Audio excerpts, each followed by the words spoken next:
We are now looking at achieving the outsourcing dream, which I'm quite excited to hear about. And that's going to be, and I'm not going to have any problems pronouncing this, Peter Foote, Global Application Support Supplier Manager, the Advisory Network, formerly of Shell, having 23 years experience in the oil and gas industry with Schlumberger and Shell. Peter brings knowledge as both a supplier and a buyer of outsourcing. To minimise costs and to maximise synergies, Peter built an application support team for ERP and non-ERP, harnessing competencies by business process rather than technology. So, Peter, the floor is yours. Am I on? Everybody can hear me? You are on. Come on, thank you. All right, so good morning, everybody. We are still morning, so I can say that. So Peter Foote. My objective today is really to share with you my experience of outsourcing in Shell. I've called it the outsourcing dream because I'm going to take you through the journey of starting outsourcing and the 10 years experience I've had with Shell in continuous improvement in getting to the best, most efficient model, in my opinion, of applications outsourcing. Now you can see I work for the Advisory Network. The Advisory Network is a niche consulting company. We do GDPR, SOX compliance, transformation, and I bring the sourcing experience. So objective, as I said already, is to take you through my experience in Shell and applications managed services outsourcing. I'm going to take you a little bit through my background, how I got into this position, first of all. Then we're going to look at what I mean by managed services, the journey that Shell went through. I'm going to do a zoom in the service level agreement, a zoom on knowledge management, and then finish with prerequisites, risks, barriers, and maturity, and hopefully some discussion. So let me tell you a little bit about myself. So I started my career with a company called Schlumberger. Schlumberger is the largest oil services company. Some of the highlights of the things I did was I worked for British Petroleum in their implementation of their common operating environment. So that was moving globally from Macs to PCs, standardization of the front office, standardization on 20 servers, and Exchange many, many years ago. I did that in West London. They were very pleased with what I did, so they then put me on the acceleration program and sent me to France to make sure that the French implemented the same thing, and then on to Zambia, again to do the same thing. If anybody has any stories about Zambia that they want to share with me afterwards, I'm happy to share my stories about Zambia. They then, after that, they then asked me to. Schlumberger bought an outsourcing systems integration and consulting company, and they asked me to work on the merger in the head office in Paris. So I worked on the migration of the HR systems.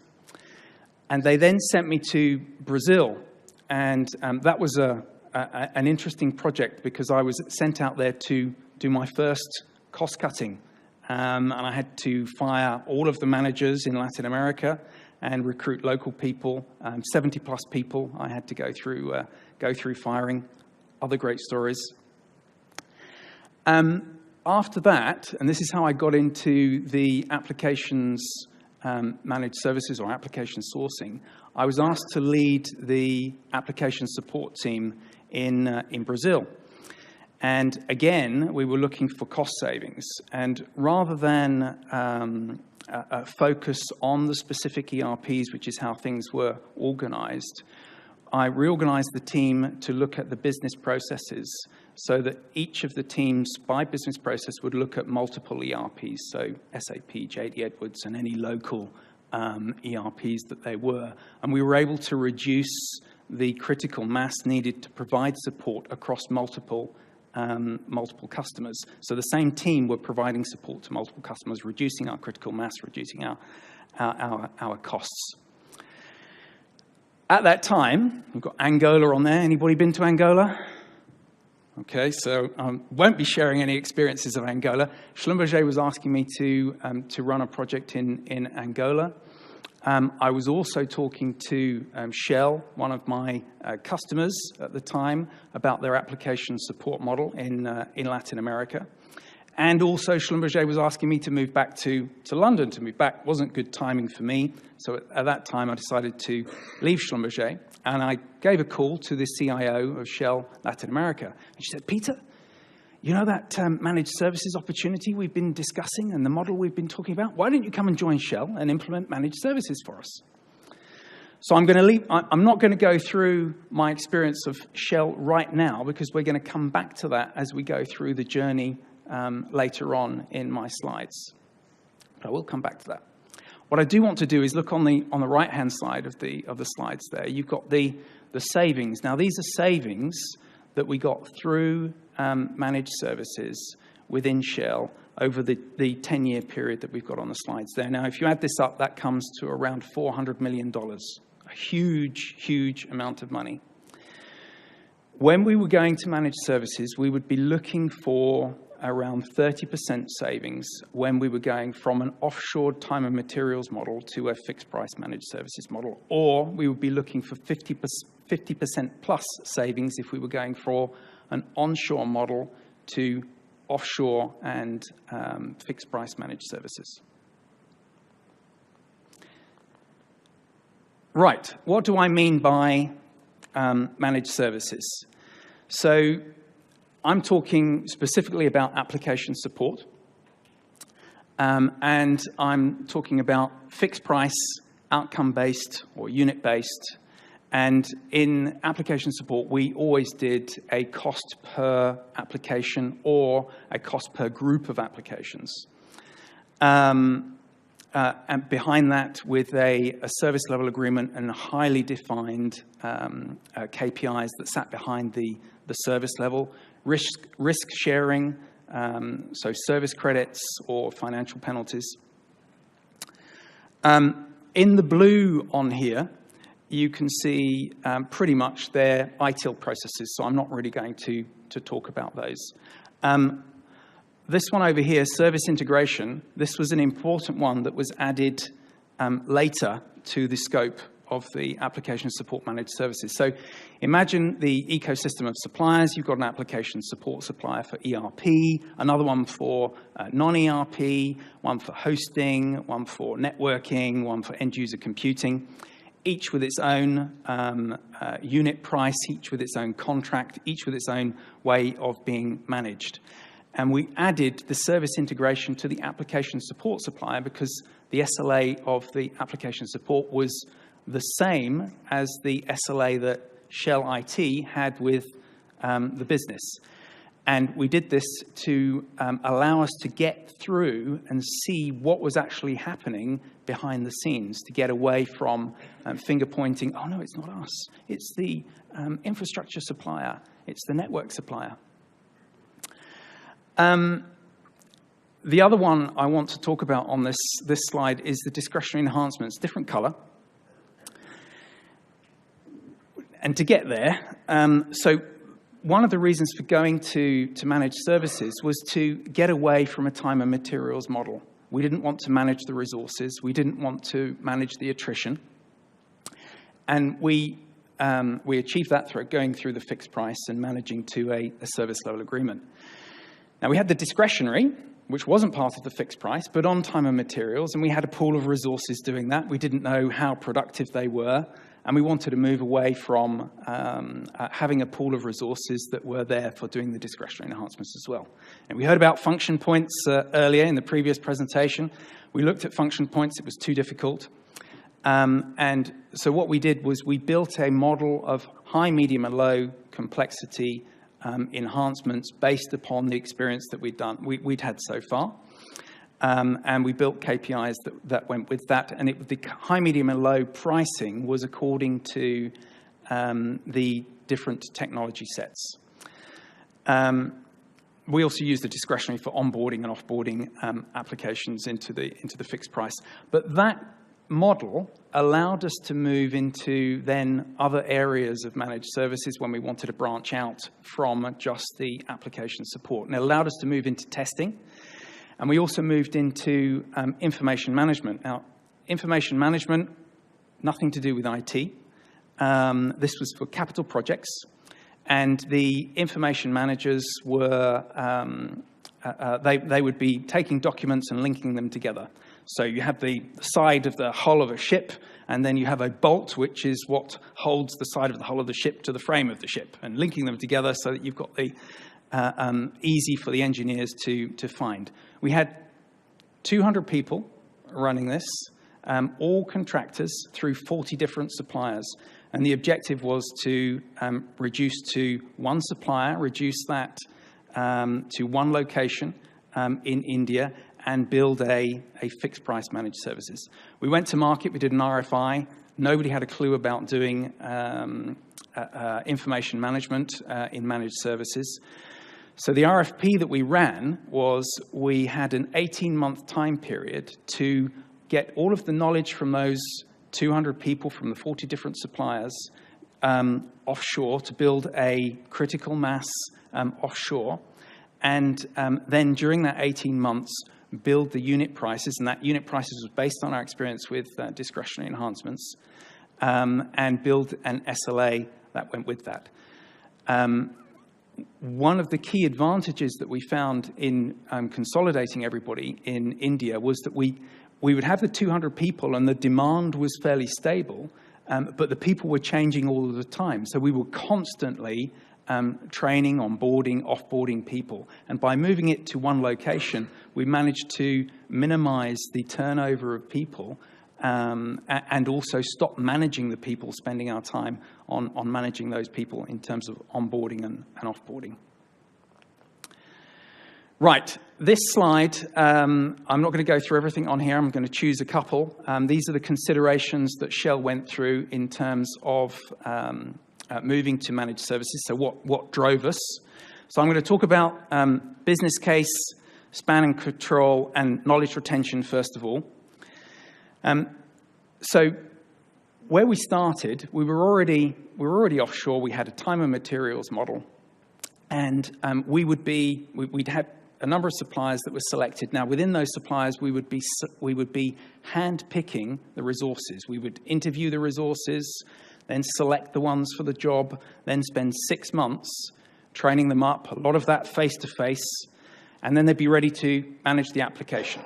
3 months down the line, after the knowledge transfer had completed, they'd say, right, I'm leaving, I'm going to another company, I want more money, and we would be back to square one again, hand-selecting a person, training them up, face-to-face, very expensive. And the business case wasn't working. And the business case wasn't working because we weren't able to release the people internally, and we were constantly doing knowledge transfer. So the managed services was about giving away the control that we had in terms of the knowledge and the knowledge management, giving that away to the supplier so that the supplier could manage it internally, and also incentivizing them with service credits, with financial penalties, for them to then maintain the knowledge internally to meet the scorecards that we have. I'm also going to talk about the partner delivery model and managed business expectations. So, again, where did we start? Shell is a company of engineers, and engineers like to create their own processes. We had our ITIL processes all written down. Everybody agreed to them. Did anybody follow them? Nobody followed them. Each department had their own process, their own support model, and even down to the individuals that had been selecting people offshore had their own processes, their own way of working, their own priorities. Now, documenting it and putting that into the contract, documenting the processes and putting them into the contract was absolutely critical for standardizing, because the supplier providing a service to a price would want to follow those processes to the letter, and that helped us standardize across very special areas. So absolutely key in going to that managed services allowed us to control more. Then if you look at the managed business expectations, so the managed services bit in this is the service level agreement. We had a standard service level agreement with the business. So if you imagine a 2x2 matrix, you've got business critical and you've got strategic applications. So the highest level is a business critical strategic application, obviously. And we would have people, so customers with non-strategic legacy applications that were shouting, creating lots of noise, my application is not working. And so we would be running to get their problem fixed as quickly as possible. Nothing to do with the SLA. Going to managed services, having it documented, the supplier would say, well, I'm sorry, but my restoration time is 5 days. So I've got 5 days. There are other priorities before I get to your ticket. Now, that may have caused frustration, but what it helped us do was, one, standardize, but it also helped us have the discussion with the customer. Is this application at the right service level? Because we didn't really know. We'd made a decision in IT, and we'd chosen the service level, and it was probably incorrect. But going to managed services allowed us to go through this process of saying, okay, if we increase the service level, because we've got a price per application, this is the consequence to you. You're going to have to pay X more. But the opposite was also true. Where we were getting low ticket numbers, we were able to proactively go to the customer and say, if we move the service level down, if you allow us to move the service level down, you're going to get X saving. And we got a lot of saving from going through that and part of the maturity. The last one I'm going to talk about on this slide is effective contract management, and that's because this was my team. I was the overall contract manager. So I had somebody in Singapore, I had somebody in KL, somebody in Rio, Houston, and 2 of us in London, and that allowed us to cover all of the contracts in Shell across the globe that were in applications support. We had approximately 50 contracts. We had 4 services that we would provide. One would be the projects. So where we were setting up a new managed services contract, we would be taking something from time and materials to managed services before kicking off and going into the run and maintain. Then we would have performance management. So my team would chair the performance management service reviews with the supplier and between the customer on a monthly basis, looking at remedies where service wasn't meeting performance, applying service contract penalties where necessary, and dealing with escalations and making sure that they were dealt with. We then had a contract management process. So these contracts were not static. They were fixed price, but they were non-static. You've got applications coming into scope, applications going out of scope, applications which change scope during the lifespan. And so we would control very carefully those applications coming in and going out so that the contracts stayed in step with what was being provided. And the last one was billing management. And the billing, so you've got cost per application, and these applications need to be billed to all different sorts of places in the complex Shell structure. So the journey. So I said earlier, I gave the call to the CIO of Shell Latin America, and she said, yes, Peter, come and join us. Come and implement managed services in Latin America. And the model was that one of the drivers was not just cost savings. It was to get through the attrition that we were having in India. So we had already offshored in India. We already had the time and materials model. And this was really a test to see if there was an alternative to time and materials and whether we could move to fixed price so that we didn't have to manage the resources, so that we didn't have to manage the knowledge leak. Now, in Latin America, it was 14 countries. There were 3 ERPs, 250 non-ERP applications, 3 languages, multiple different support models just in Latin America, onshore, offshore, hybrid models. And one of the concerns as well for doing this as a Pathfinder was there was no desire from Shell to invest in upgrading the application. So we had SAP 4B, I believe it's still there today. We had JD Edwards World Software and One World, so all out-of-date, non-supported applications. And Shell was concerned that the team was aging, they were going to retire, and again, there was no desire from Shell to invest in new people to train them up on old technologies, so they were going to retire, and we were going to lose the knowledge completely, and we weren't going to be able to provide support. So we went through an RFP, I wrote the contract, wrote the model, and we implemented with one supplier a consolidated model. So going from 14 countries, all providing their own support, down to 2 countries. So Spanish-speaking and JD Edwards was supported from Argentina, and Portuguese and SAP was supported from Brazil. Now, based on the success of that model, and we achieved 30%, the 30% saving, which was quite difficult in Latin America because we weren't outsourcing; it was nearshoring. Offshoring, sorry, nearshoring.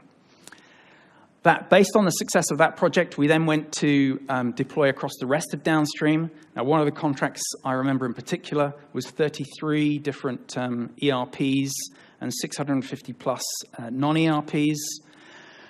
We then expanded into other businesses, trading, research and development, and upstream. Now, the interesting thing here was trading would say, oh, we've got to have people next to the trading floor. They cannot be offshore. They cannot be in India. That's too far away. We implemented an offshore model. We implemented the managed services model with trading. R&D said, everybody's got to have a PhD. They can't touch our applications unless they've got a PhD. We applied the same model, and we were giving the supplier the responsibility for finding the right people to provide the correct level of support. As I said earlier, we went from there into other areas. So you got testing, DBA, information management. I gave you the story about information management. And then the last one, so I'd standardized all of these contracts across all of the businesses. The contracts were very, very similar, but we'd been through a process of single source negotiation. So we already had an incumbent supplier, and we were going from time and materials to managed services, and we were getting the 30% savings. Sometimes we were moving that support offshore when it was near shore.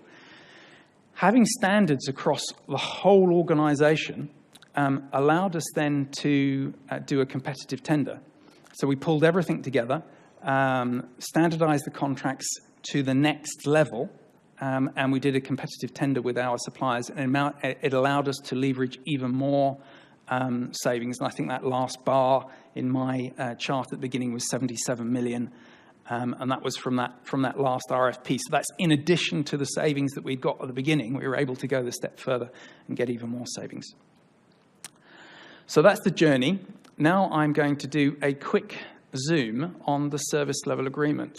So we heard yesterday the watermelon effect. So watermelon is green on the outside and red on the inside. We used to talk about, or we still talk about, a sea of green in Shell. And this is a sanitized version of an actual scorecard of where we started. So it doesn't really tell you much. We would go into the service reviews. This would be the scorecard. We would have the sea of green, and you would have 2 different types of service review.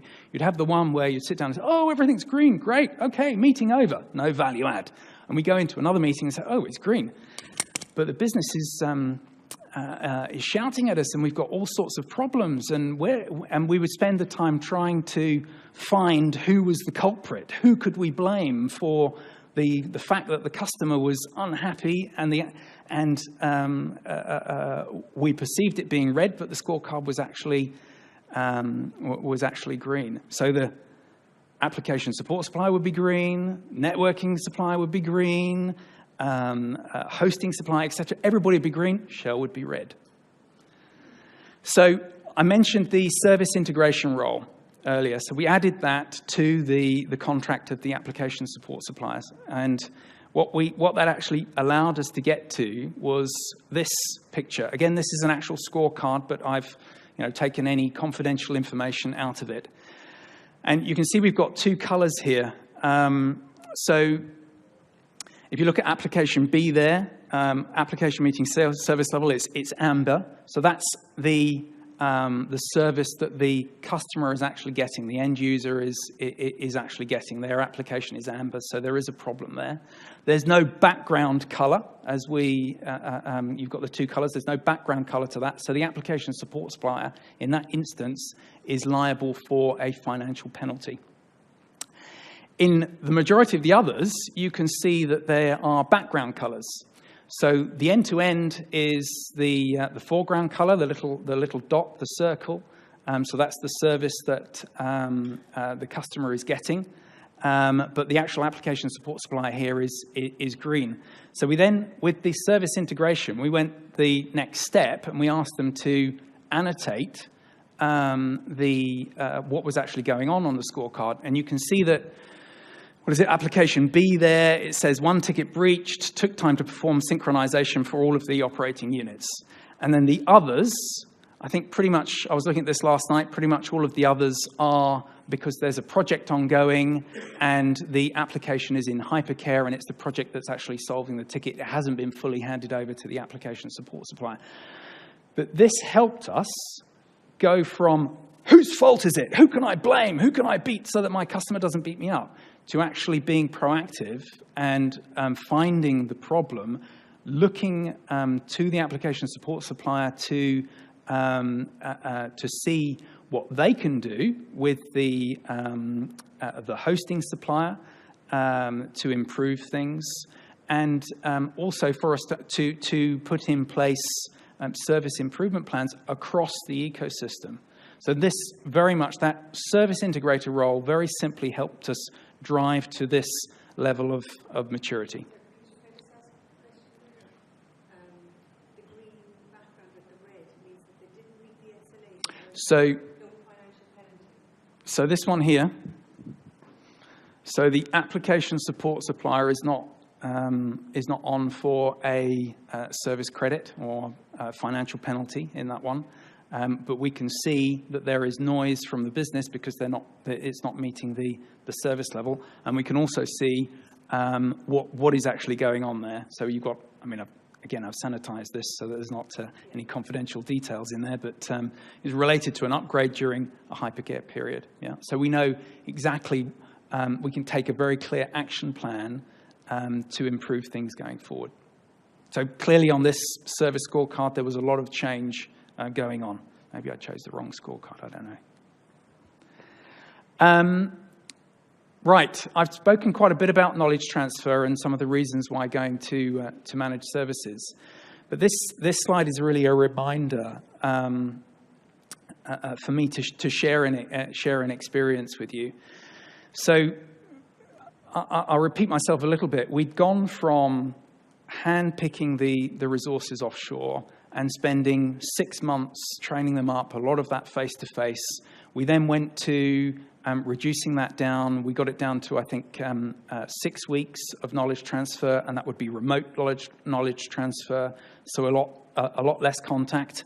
And then when we got extremely efficient, all of that knowledge transfer was taking place within the supplier organization, within the partner organization. And for Shell, the managed services was a black box. We would get a service out of it. We would obviously have contact with the leaders who were presenting the service reviews to us. And as we got efficient, we experienced a drop in the service levels, and we weren't really understanding why we were having the drop in the service levels. And we went to the various different suppliers and did a review, and it was because we'd lost that contact. We weren't going to visit the offshore centers. We weren't going to motivate the people there. So this is just a reminder for me that we got very, very efficient, and the suppliers got extremely good at the knowledge transfer and keeping the knowledge in-house. but there's still people behind the service, and you have to go and motivate them, tell them why they're working for Shell, tell them what Shell's strategic objectives are, the direction of Shell, what's important. And by doing that, we started a series of meetings, so completely different to where we'd started, but that improved the motivation of the teams there, and we got more people wanting to work for Shell offshore to get that service level back up. I'm not going to, I think I've said everything I really need to do on knowledge management. So I'm going to begin to draw to a close now. So managed services, fixed price, unit-based. So we had cost per application, risk sharing. So financial penalties, which really reinforced the knowledge retention within the organization. And I would go to different organizations within Shell, and they say, yes, we've got managed services already. And I would start to scratch under the surface, and the managed services was a fixed price for a pool of resources. And the scorecard was, yeah, we're happy with the service, or we're not happy with the service. There was no SLA with clearly defined service level KPIs behind that that broke down the overall service that the supplier was providing, and so I would then be taking those to the next level of maturity. Risks, I already mentioned a lot of the risks earlier. So the business case, attrition, maintaining the knowledge, the knowledge leak, and importantly, letting go the ability for the different organizations to let go and release their control on the services that were received. And this was particularly important. I mentioned trading and research and development earlier. They were able to see what we had done in downstream, and before they were happy to start releasing control and giving the supplier the responsibility for finding the resources, managing the resources, and managing that content knowledge, that knowledge. So I'm gonna stop there. What I'm very interested to hear from you is, how does this experience relate to yours? Are there any similar experiences? Are there any problems that I may have glossed over that you've experienced in managed services? And what are the opportunities? What are the barriers you've got in terms of moving a service that's repeatable from a fixed price, from a time and materials to a fixed price? Olivier.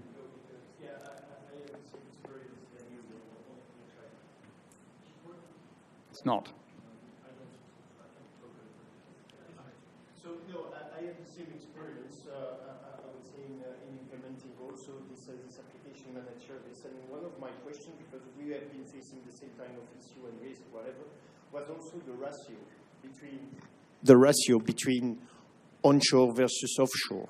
So what did you do here at Shell? So did you move everything offshore? Did you keep a certain ratio onshore? And when it was onshore, does this team, I would say, stay within the client? So it was really Shell teams, or it was also, I would say, teams from the providers? Okay, interesting question. So there's a bit of a story again behind that. So in Latin America, it was near shore, but the staff were in the suppliers' offices, so they were not co-located with Shell, and that was driven. The near shore was driven for the language issues we had with the Spanish language and the Portuguese language.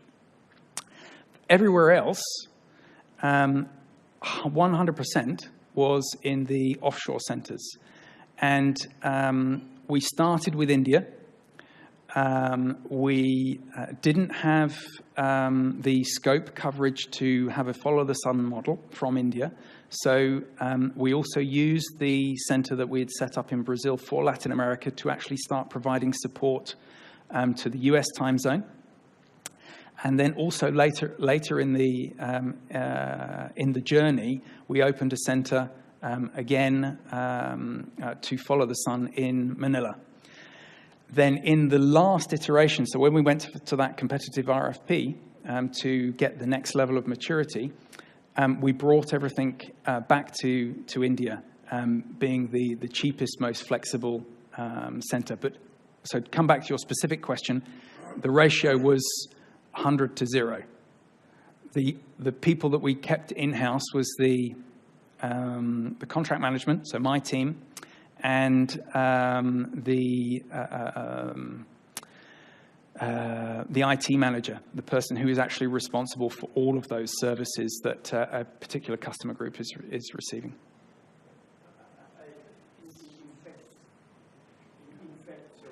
So when it was pure application, so you're right, so it was also what we did. So we moved, after a certain period of maturity of the service, we moved it 100% offshore, and it was also in India. But for specific, I would say, type of application like the ERP, and I can talk about SAP in particular, we finally decided to get, I would say, some basis. The initial analysis of a functional, I would say, improvement was kept, so and we had relatively a ratio between 10 and 20% of the team staying really onshore to discuss with the client before, I would say, moving to India, because we have been facing a lot of issues in terms of first analysis for all the ERP systems. And was that for projects? They were onshore for projects primarily? Yeah. Like a business analyst. Yeah. So similar model. I wasn't responsible for the projects, the discretionary enhancements, which was done offshore, so very small projects, and all of the application support was done offshore. Hence my 100%. Accenture, incidentally, was one of the suppliers in the ecosystem of suppliers. Yes. So we've done a very similar thing in Belgium, in ING Bank. But what I think just to know is because we are changing probably too fast. So our landscape was not stable for like 7 years. We were changing applications or the structure. But I see you were able to calculate your savings across 10-year period almost. So did the environment stay stable? So no, the environment did not stay stable. It was moving all the time. And in terms of the applications that were in the fixed price managed services contracts, we had to limit the number of changes that we did to those contracts on a quarterly basis. Now, the savings I showed you, the 400 million savings, we would calculate when we signed the contract, and then calculate based on any change notes that we did to that contract. So as applications were onboarded, we would calculate that the savings for those additional applications. Does that make sense? So do I get it right that there was business case savings? Yes, okay. business case savings, and then we would monitor the actual achievement against them, which was quite easy because we had a fixed price. So the way the contracts were designed, we had a fixed price, and that fixed price would drop by 5-10% per year, so that you had an ongoing saving and an incentive to stay in the contract, rather than okay, stop, we're going to renegotiate, let's tender again, because Shell was always looking for additional savings. Okay, so the only thing we did differently was we didn't look at the total cost. Of course, at the management level we did, but at the department level we asked them to reduce the cost per hour of a resource. So you have a department of 100 people, you offshore 50 people. So average cost is, say, in our case was 93 euros, and we asked them to reduce to 85 euros. And that's where we drove the model. But so because we were fixed price, yeah, and we had a cost per application, we didn't have that discussion.